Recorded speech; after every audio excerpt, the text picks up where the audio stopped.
जो भक्त की कथा है उस कथा का नाम है हरपाल भक्त की कथा। एक बड़े ही अनन्य, बड़े ही श्रेष्ठ, बड़े ही उच्चतम कोटि के भगवान के भक्त हुए जिनका नाम था हरपाल भक्त। आइए सभी श्रवण करेंगे मन लगा करके।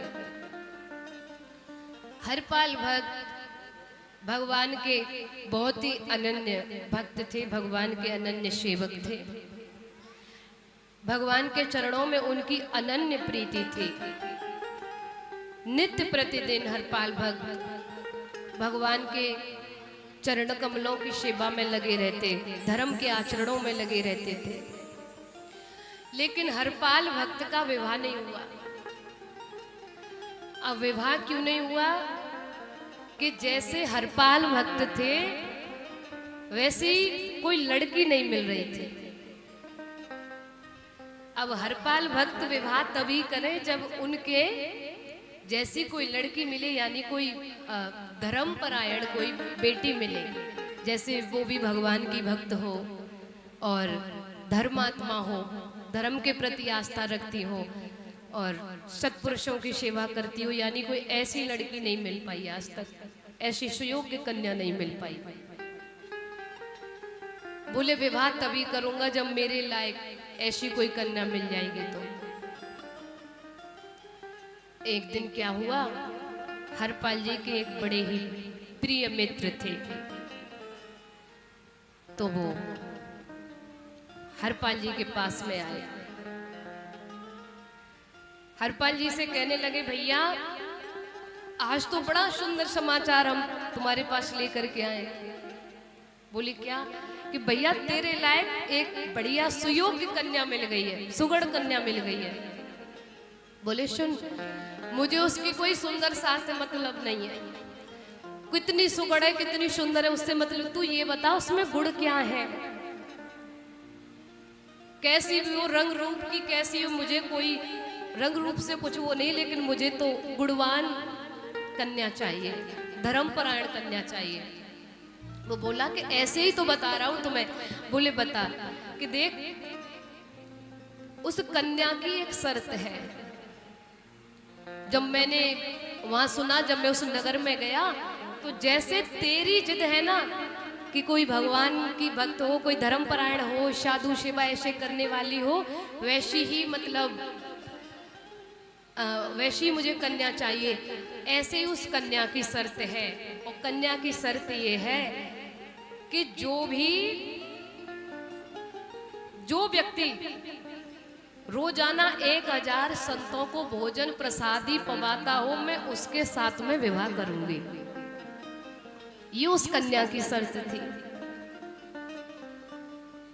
अब तो भैया हरपाल भक्त तो ऐसी सेवा को सुन करके गदगद हो गए। बोले भैया फिर तो ऐसा कर, मुहूर्त भी मत निकलवा और जल्दी विवाह करा दे, चल ज्यादा देर मत लगा जब ऐसी कन्या बता रहा है तो। क्योंकि जहां गुण मिल गए, आपस में भावनाएं मिल गई, सेम दोनों की सोच मिल गई है, वहां पर क्या दिखाना क्या करना, भैया चल तू मेरा तो वैसे ही विवाह करा ला, मुझे नहीं किसी की आवश्यकता अब तो ऐसी कन्या से। तो बोले चलो ठीक है, तुम्हें शर्त मंजूर है? कि हाँ मंजूर है।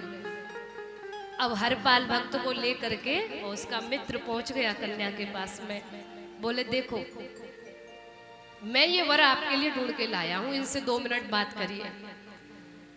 तो कन्या ने कहा कि क्या आप मेरे से विवाह करना चाहते हैं? कि जी हाँ बिल्कुल।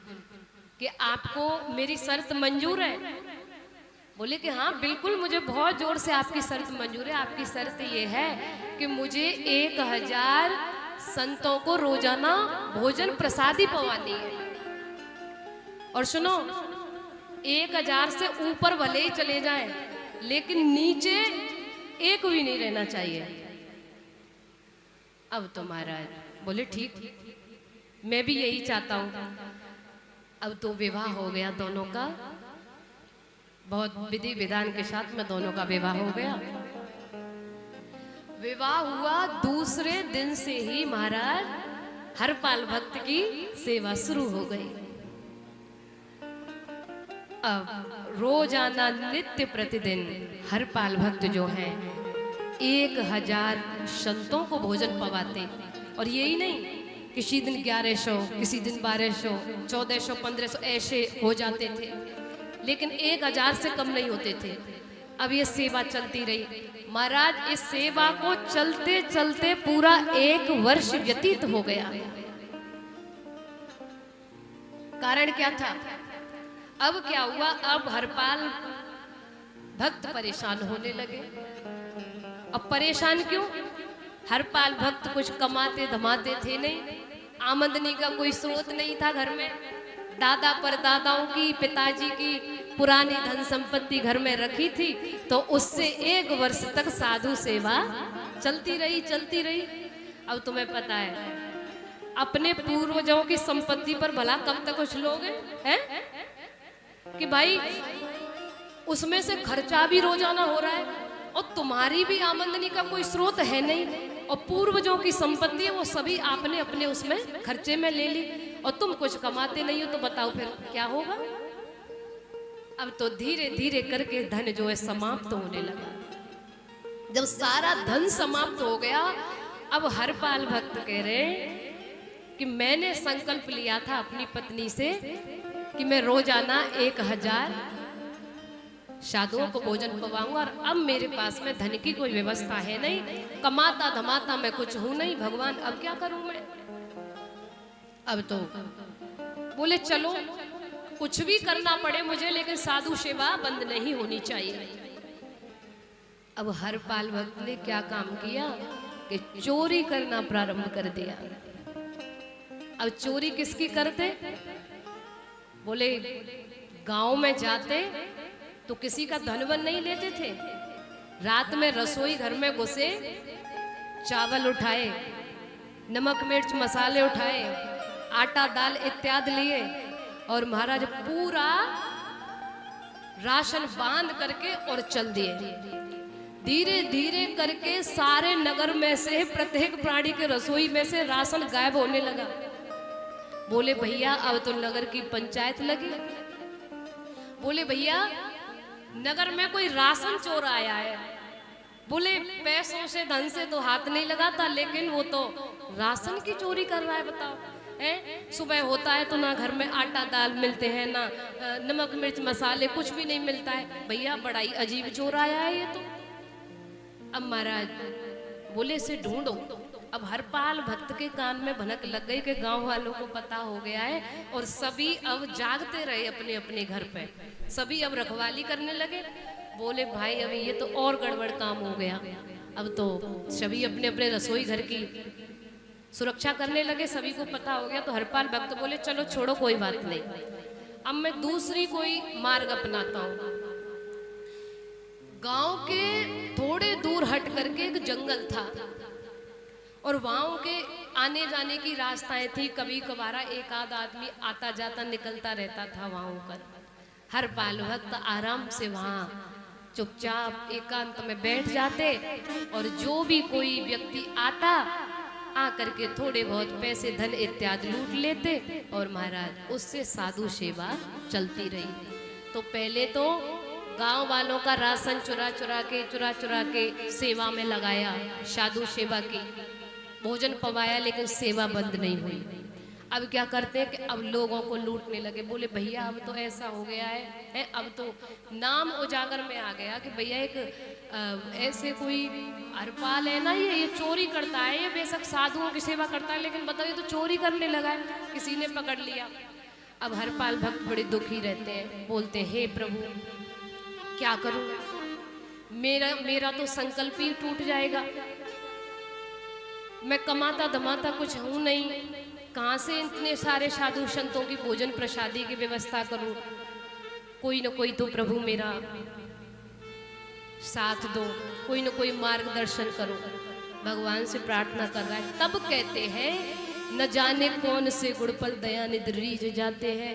आहा, जब द्वारकाधीश भगवान इस बात को सुन रहे हैं और हरपाल भक्त की प्रार्थना को देख रहे हैं, तो देखो भगवान इतने प्रसन्न हुए उसकी इस श्रद्धा को देख करके, उसकी इस भावना को देख करके कि देखो इसके पास से सारा धन नष्ट हो गया, ये खुद भूखा सो जाता है, लेकिन फिर भी इसकी साधु सेवा बंद नहीं हो रही है। बोले राशन चुरा चुरा के भी ये भोजन प्रसादी बनवाता है और साधुओं को पवाता है। अब मेरा समय आ गया है, अब मैंने इसकी काफी परीक्षा ले ली है, लेकिन अब मुझे चलना होगा।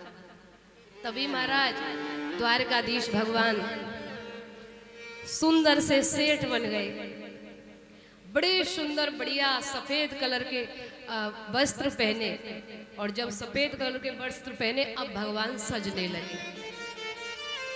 भगवान ने सुंदर बड़ा भारी गले में स्वर्ण का हार पहना, पीताम्बर पहना, हाथों में बाजूबंद, 10 उंगलियां, 10 में एक एक उंगली में 3-3 अंगूठियां, एक एक उंगली में 3-3 अंगूठियां महाराज ऐसे करके, और बड़ी सुंदर पगड़ी है, और एक हाथ में सुंदर बेंत लिया, बेंत भी सोने का है, और पैरों में जूती वो भी सोने की है महाराज। कमर में करदनी बांधी स्वर्ण की, ऊपर से नीचे तक देखा सारे स्वर्ण में मड़ गए।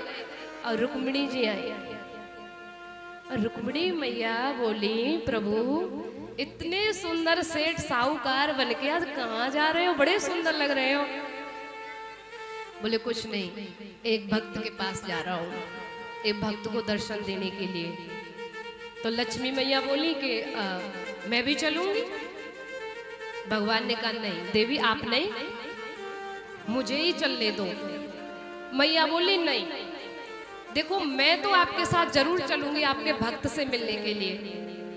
भगवान बोले तो सुनो, भक्त लुटेरा मिलेगा तुम्हें, ज्यादा से आभूषण पहन लेना, खूब जितने भी हो, जितना सजा जाए उतनी सज धज लेना। अब तो भैया मैया रुक्मिणी ने भी बहुत सारे आभूषण पहन लिए स्वर्ण के। अब गोविंद भगवान, नारायण भगवान, श्री कृष्ण द्वारकाधीश तो इधर सुंदर सेठ बन गए, और लक्ष्मी मैया रुक्मिणी जी यानी सेठानी बन गई। अब दोनों चल दी, जाकर के रास्ते में प्रकट हो गए। हरपाल भक्त उस दिन बड़ा परेशान था। हरपाल भक्त सिर्फ यही बाट निहार रहा है, प्रभु आज सुबह से शाम होने के लिए जा रही है, लेकिन कोई ऐसा व्यक्ति नहीं आया जिसे लूट लूं और जाकर के साधु सेवा कर दूं, साधुओं को प्रसाद खिला दूं। कोई ऐसा व्यक्ति नहीं मिला, क्या आज मेरा प्रण टूट जाएगा? ये मन में सोच रहा है कि आज तो मुझे लगता है मेरा प्रण टूटने वाला है, मन में दुखी हुआ।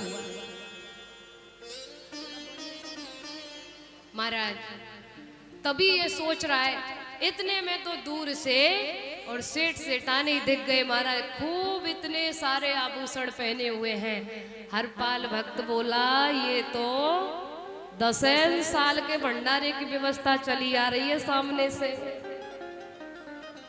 और इसे तो मैं किसी भी भांति खाली नहीं जाने दूंगा। अब महाराज बड़े प्रसन्न हुए हरपाल भक्त, भैया आज तो प्रभु ने खूब कृपा बरसाई है। अब महाराज जैसे ही भगवान श्री कृष्ण और मैया रुक्मिणी पास में आए, अब तो कृष्ण जी ने कहा भैया, हाँ उसने कहा, हरपाल भक्त ने कहा प्रभु से, नहीं पहचान पाए ये कौन है? बोले भैया जय श्री कृष्णा सेठ जी, जय श्री कृष्णा। भगवान एकदम से झुझला के पड़े, काहे की जय श्री कृष्णा है, काहे की जय श्री कृष्णा? अरे तुम सब लोग ढोंगी हो, पाखंडी हो, धर्म के नाम पे पाखंड करते हो। हमने सुना है इस गांव में कोई हरपाल नाम का बड़ा भक्त रहता है, चोर है, चोरी कर करके साधु सेवा करता है, चोरी करके साधुओं को प्रसाद खिलाता है, काहे की जय श्री कृष्णा?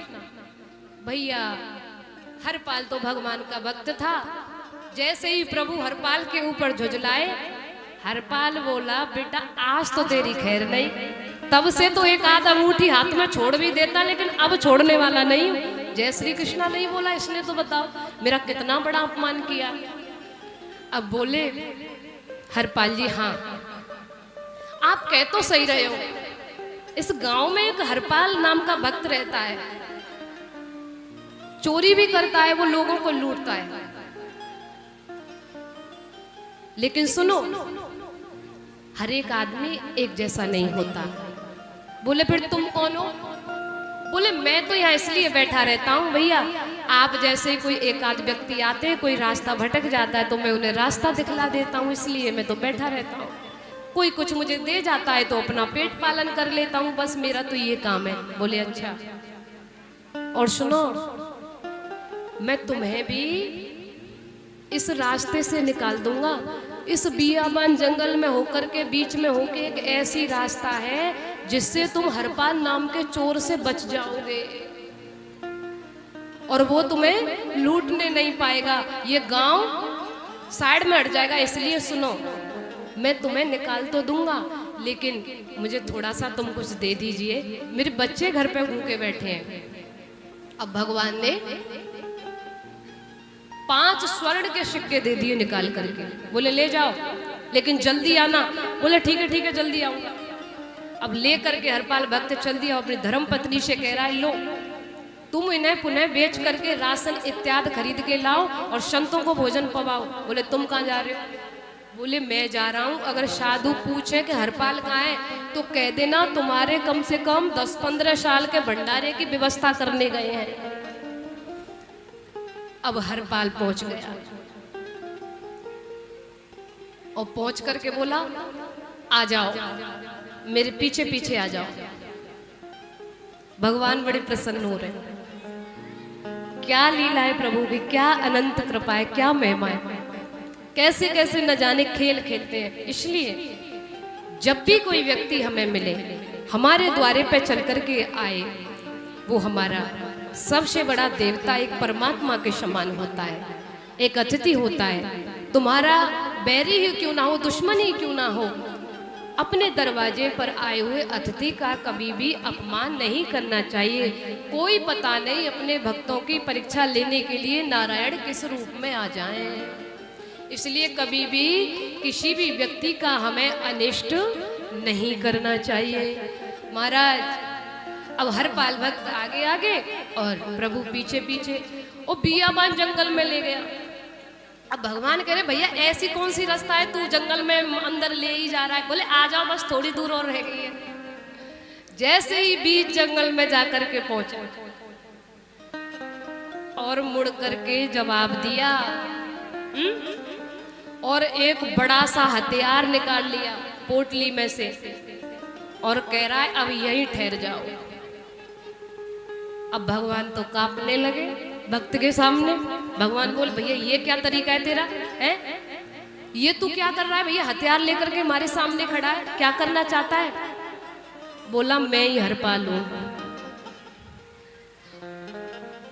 अच्छा, अब भगवान उसके सामने कांपने लगे। अब लक्ष्मी जी को इशारा किया, देवी कांपो, ये तो भक्त है भैया, हमारा तो काम बनता है? भगत के वश में है भगवान, भक्त बिना ये कुछ भी नहीं है, भक्त है इनकी जान, भगत के वश में है भगवान। बोले देवी हमारे भक्त हैं, इनके सामने कपना पड़। भैया 2 मिनट रुक जाओ, मात्र 2 मिनट, 2 मिनट ठहर जाओ। क्या हुआ? अब तो दोनों के दोनों कपने लगे। कथा पे ध्यान दो, अकेले तुम्हारे ही सामने आएंगे, सभी के पास आएंगे, पहले कथा सुनो, बड़ी सुंदर कथा है।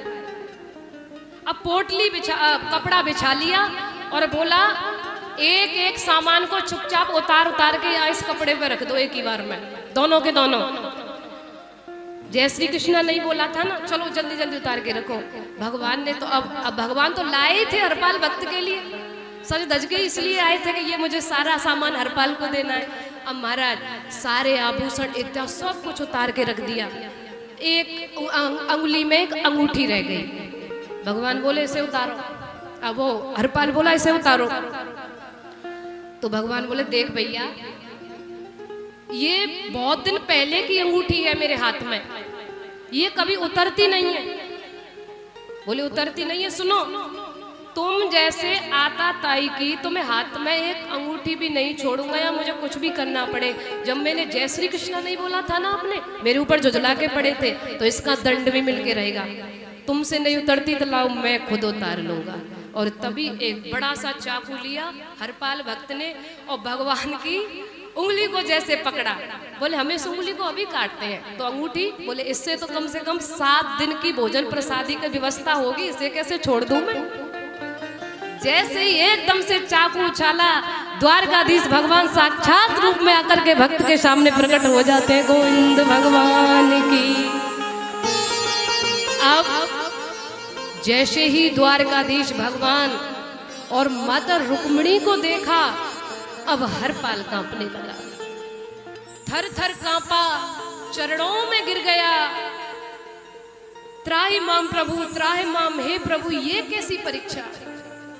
बोले भक्त, हम तुम्हारी सेवा से इतने प्रसन्न हुए क्योंकि आप खुद भूखे सो गए। आपने अपना ही नहीं बल्कि अपने गांव वासियों का, अपने क्षेत्र वासियों का, उनका भी साथ में उद्धार किया है। उनके राशनों को चुरा चुरा करके तुमने, बेशक तुम्हारी लाइन गलत थी, तुमने मार्ग बेशक चोरी का अपनाया, लेकिन उद्देश्य उसमें सेवा का था। इसलिए हम बड़े ही अत्यंत प्रसन्न हैं। तुमने अपना ही नहीं बल्कि समस्त अपने ग्राम क्षेत्रवासियों का भी साथ में कल्याण किया है। इसलिए हरपाल, ये हम सारे आभूषण आपके ही लिए लेके आए थे। आज से तुम्हें कहीं भी मांगने की, किसी को लूटने की कोई आवश्यकता नहीं। और ये सुनो, ये 10 साल के भंडारे की व्यवस्था नहीं है, ये इतना सामान है कि जब तक आप जीवित रहोगे तब तक इसी धन से नित्य प्रतिदिन तुम्हारी साधु सेवा चलती रहेगी।